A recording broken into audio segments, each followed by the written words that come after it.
All right, thank you for staying with Daybreak. We have a full panel this morning. Dr. Kimani Wamatangi is here, is a Kiambu governor. Thank you so much for making time. Honorable Farah Maalim is also here, the DAB member of parliament. Thank you for making time. Honorable Eddie Okechu is a senator for Migori, is also here. Asante sana for making time. And Honorable Edama Olekina, Narok senator as well. Thank you so much for making time. We'd like to hear your thoughts on the state of the nation and talk about matters, politics, and everything in between. At Trevor Mbija at Citizen TV Kenya, use the hashtag Daybreak. We're going to talk about the front page of the Daily Nation and a bit of the state of the economy right now and what the prospects are after the CS for Treasury mentioned that there is not looking good. 2023 is not looking too good. They're going to embark into an aggressive revenue collection and lower expenditure. But let's start off with this front page of the Daily Nation. Ghost workers paradise in the counties. Complicity is the question they're asking. 25 governors promised staff audits within 2 weeks of assuming office to weed out ghost workers. Only 8 counties enforced the investigators that have revealed at least 4.3 billion has been looted. Senate is dragging its feet on investigation into the loss of over 35 billion since 2013, and governors have ignored the order to file responses to a Senate committee probing the scam. And Governor Wamatangi, I'll start with you on this. What is the biggest challenge going on? Because your county has been mentioned here as actually having one of the biggest number of ghost workers, second only to West Pokot, because Kiambu is at 2,299, yes. West Pokot is at 2,300. Thank you, Trevor. I thought you were going to start with the senators because we have 2 here. I will come to them on the other side. But, well, let me say good morning to our viewers and also wish them a happy new year. It's been a year since we were here, literally, because we were here in 2022 last. And so we are happy to be here and thank God for it. And we know and believe that this is going to be a good year for our country, for our people.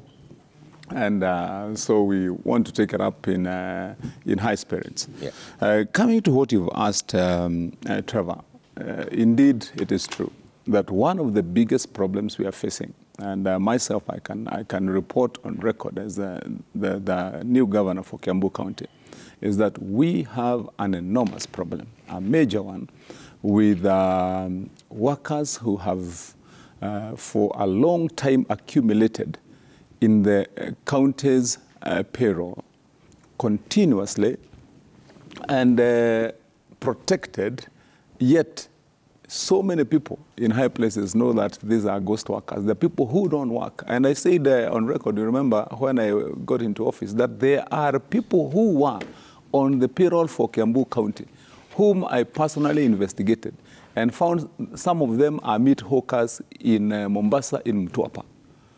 There are people on the payroll of the county who are long-distance drivers of trucks from Mombasa to Kigali, and they are on the payroll of the county.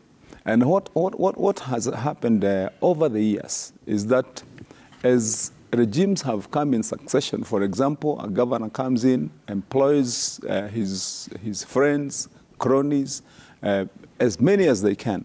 Then when they're exiting, they make sure that those people are protected, they are given a permanent and pensionable status, and they allow them to leave when they are leaving, but still there has not been a conscious, dedicated effort to clean the payrolls.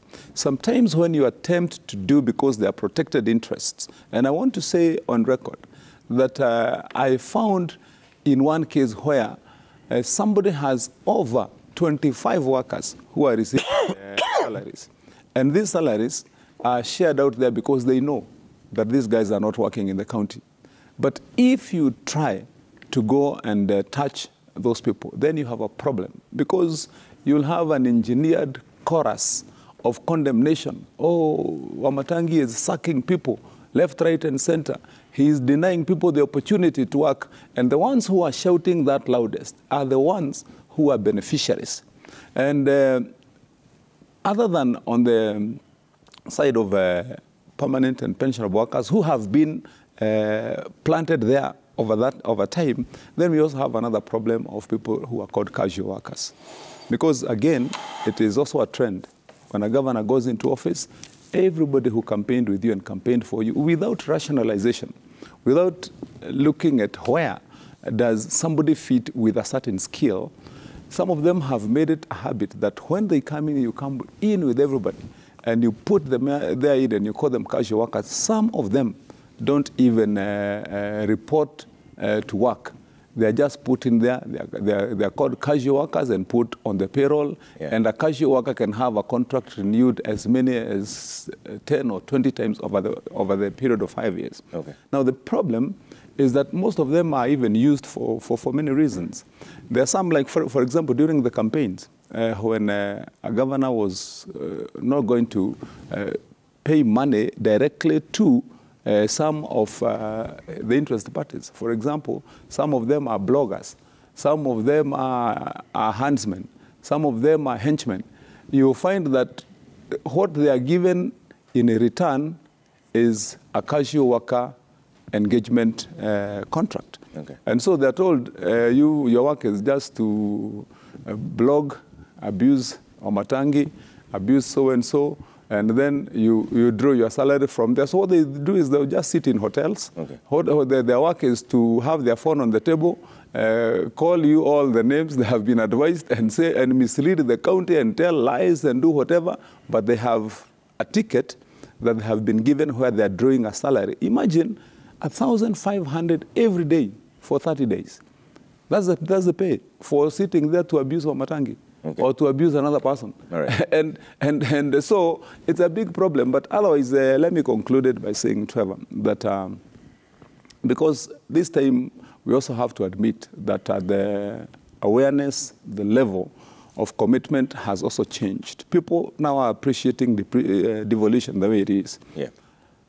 We, and I speak for myself and many governors that I know, we are determined that we are going to right things, that we'll do things the right way. Okay. That when I come in, I will only allow employment of people when there is an opportunity and a vacancy and a skill that matches the job. Okay. And ensure that those people are there. And let me just say that, for example, when I've come into office in Kiambu, I've tried to put things right.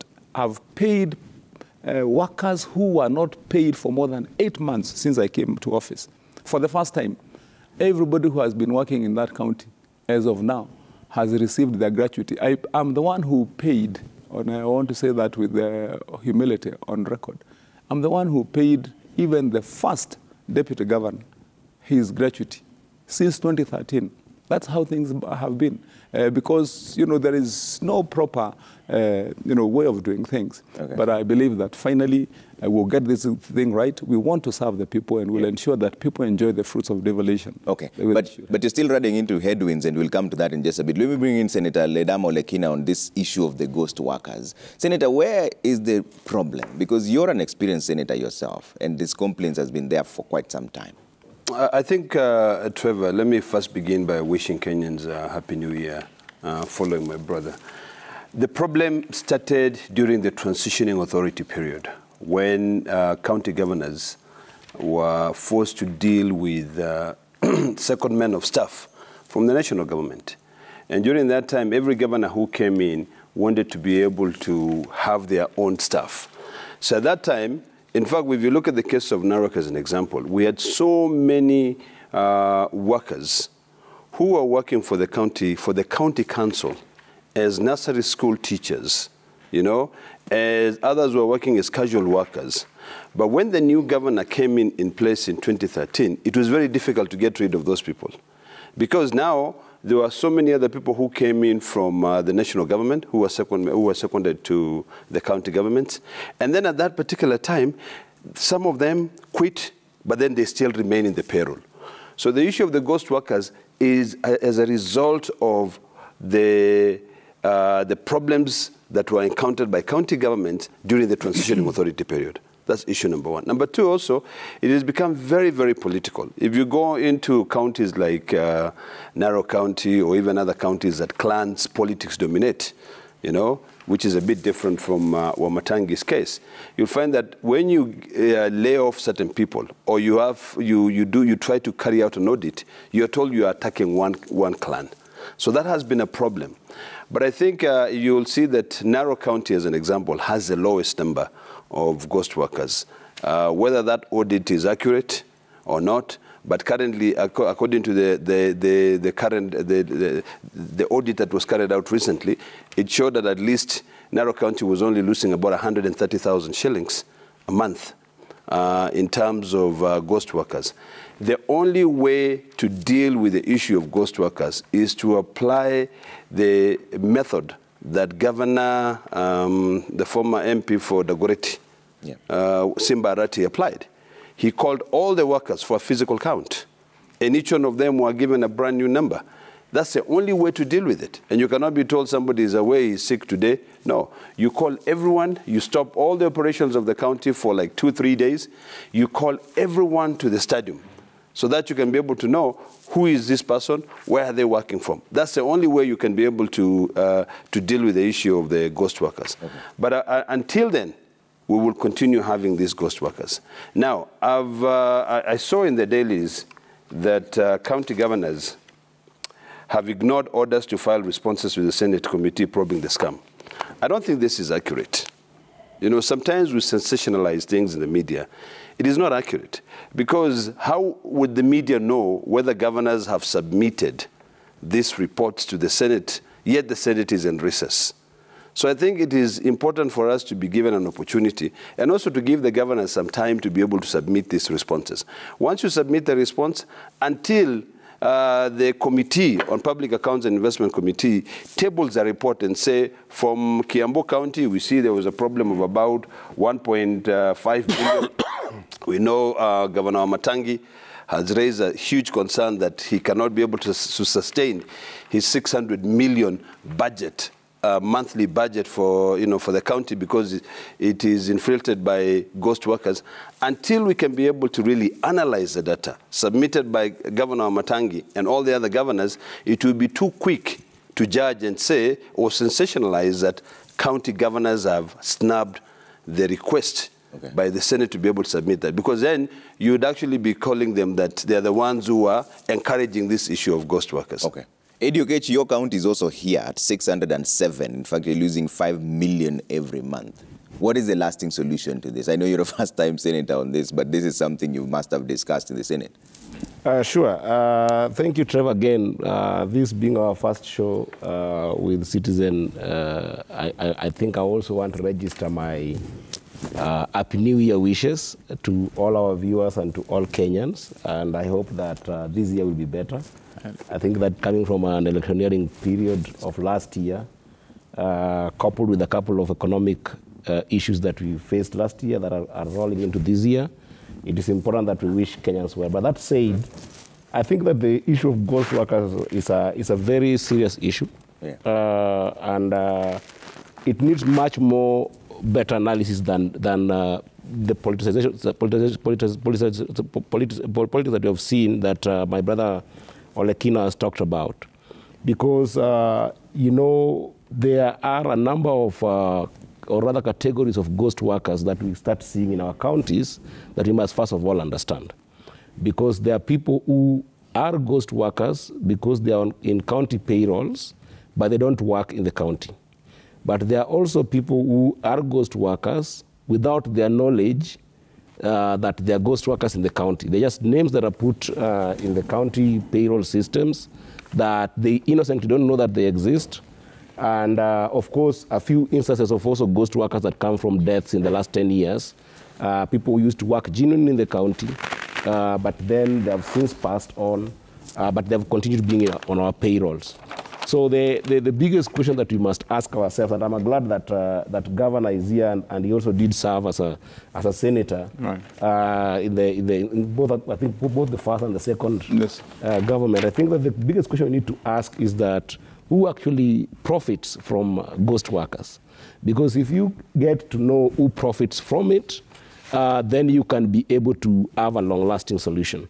Because otherwise you can have a situation whereby a governor comes in with this good narrative of, I want to clean the ghost workers, but actually it is in a sense a tool to bring their own ghost workers. That's a potential. If indeed the previous government did invest in having some people on the payroll.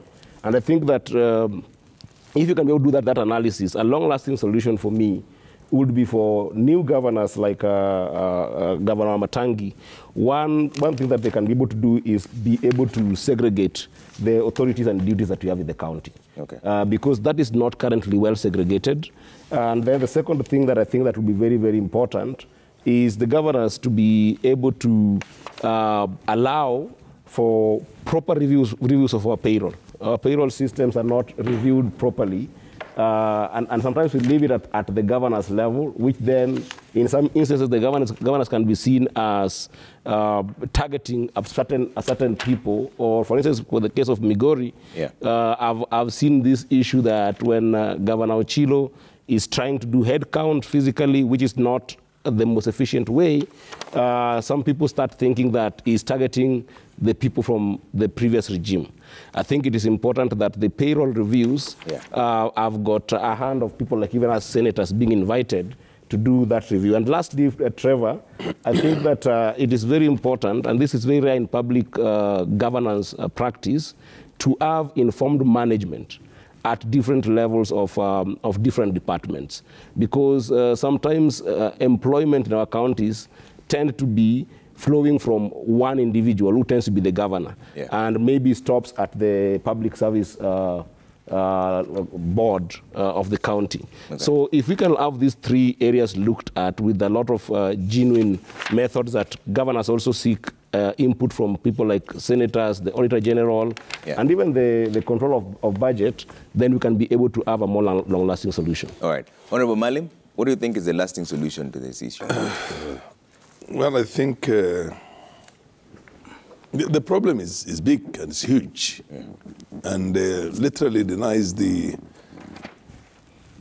possibility of realizing the very purpose for which devolution was brought in the first place. Devolution was not there to give money to individuals.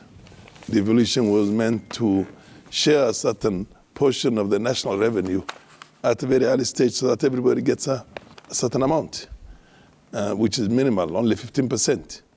And then if 80% of that or 70% of that goes into salaries and wages, and you know, then you will not be able to deliver on that. In the case of, I don't even know why whoever did this story on the Nation today, because Garissa has got over 3,000 ghost workers that were irregularly, I don't know about the ghost workers, but the workers that were irregularly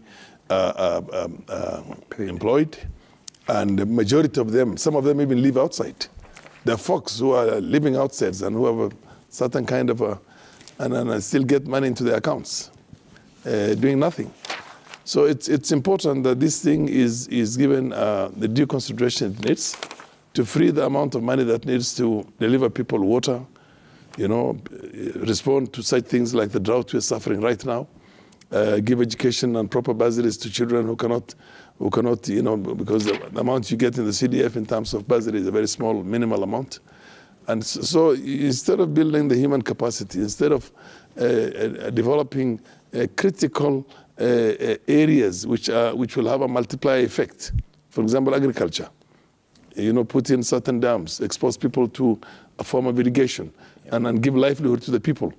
You know, enhance what they call livestock sector. We have a livestock sector right now that is subject to the vagaries of the weather.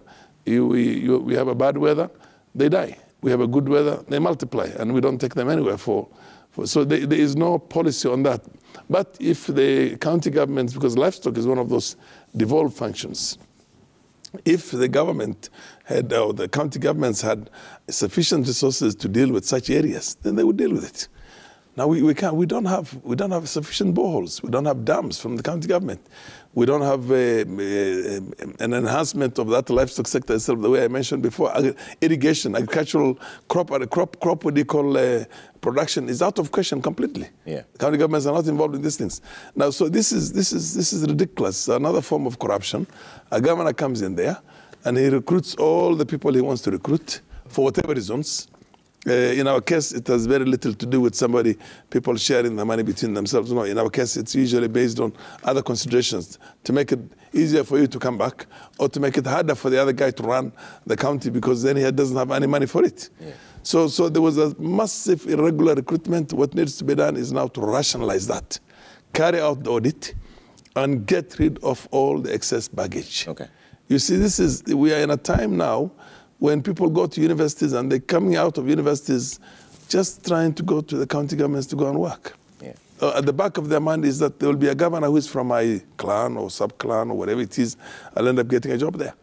You see what I mean? Okay. Or that, you know what I've done? I've employed all your boys. You all get this salary. In a month, you get 100 million shillings coming into your own sub-clan. Yeah. Because of the number of people I've employed for you, or 200 million, or 300 million. Yeah. Now, in the case of a place like Garissa, they have more than 400 million wage bill. Yeah.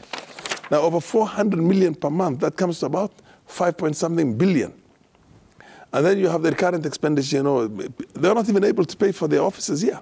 I mean, their offices that have accumulated 5 years of rent in Nairobi, the offices they hold in, they maintain in Nairobi, the offices they have at wherever they are, they've not been able to pay for it in some cases. Yeah. The building is there, the contractor picks up the keys and says, no, I'm not going to release this until I'm paid. You know what I mean? So there's massive basic infrastructural things that essentially would then give a meaning to a devolution there, including an office. How do you have a devolution when you don't have an office? Okay. You're in a government office. All right. Now, those are the kind of things that the money would have been able to be freed. Yeah. And then we have what you call pending bills. Yes. Yep. Pending bills. People were given jobs to do. Okay. Dams to build. Boreholes to drill. And the money was never paid because the money goes into this kind of nonsense. So I think what needs to be done is that a serious audit has to be done. Yeah. The audit has to be swift and very fast and literally get rid of all that there. They can go and demonstrate wherever they want. I saw many of them demonstrating everywhere. Okay. And then, of course, let them have court cases that can drag on for the next 5 years. Others will go and look for jobs elsewhere because we want the common people, the basic person who is uneducated, illiterate, camel herder, cattle herder, sheep herder, to have the benefits. Okay. Not some kind of, like he says, you call them bloggers, eh? Yes. In our case, we call them fadikudir, which means wale wamekaa mahali tu kazi yao is just to use the social media. Okay. Fadikudir, which means wanapigana wakikaa chini. Yeah. Ile vita ya kukaa tu mahali. Yeah. And that's basically, you're destroying even the culture of the society because when a young man in his mid-20s, all he does is sit somewhere, but also earn a salary and just say things about bad or good about people, Either commend a governor who has done bugger all, or say all sorts of awful things about an incoming governor, even before he has set foot like him now. He has not even started anything. Yeah. And then already I'm sure there are certain people who are calling him all the names in the world. Yeah. Now, you are destroying the culture of the young people. Okay. A lot of that has to do also with our good friends, what do you call them? The digital boys, Uhuruto, when they came the first time, and saying that people have to be very young, we are coming digital. And you then created a climate, it's a counterculture. Okay. It's a counterculture where you're saying young people can do anything and everything. All right. What can they do? They can only go and abuse people. Okay. I have to take a quick break here. When we come back, Governor, I'll come back with you, and we are going to talk about one of the most pressing issues for Kenyans, which is the cost of living. And this is coupled also with the worst drought in 40 years that has hit Kenyans. The CS for Treasury, Njuguna Ndung'u, is saying that Kenyans should brace for a tough year ahead. They have some options that they've given. Are they viable? Are they not? Galana Kulalu, they say it was sabotage. We'll talk about that as well. And Trevor Mbijat, use the hashtag Daybreak. When we come back, we talk about the cost of living, which is the most pressing thing for Kenyans today. All right? See you in just a bit.